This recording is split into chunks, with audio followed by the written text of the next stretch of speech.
ke Balang Unitarian ni ke si Balang ke Rakhe ke jingdap shispa live news nem jong ke ni ke Balang hapo ke than chate lamingi jong keri da ke bepinlong ye ke jing Rakhe ke bakerpang ha ke yeng meni ke Balang ke badan halaban square Shillong dasdang ye ke ni ke jing Rakhe da ke bepinlong ye ke jingbu jing duai ha ke por khandai biji min step bar hadin ke ni ha ke por min sngi kladen ke jing seng ke bakerpang ya ke balathang ye umom beti bat ban bu jing duai ke Director General of Police ke jela ke kong ida shisha nongrang kelalong ke kongsan ha ke jing Rakhe kirimngit ke Balang Unitarian ke laisim minta shit rem hak te ke jing Rakhe ke bapin iya ke minsim jong ke jing ya teli bat ke jing don ya ke jing dai bat ki wei pat ki Balang Kristan hakathan.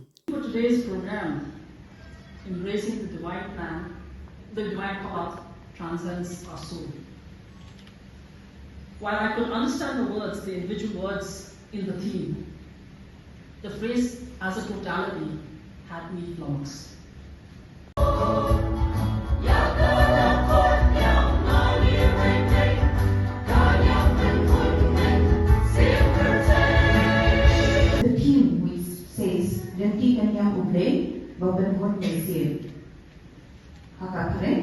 Embracing the divine path transcends our soul.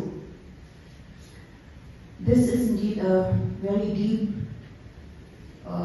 theme that you've given to for today. Embracing the divine path.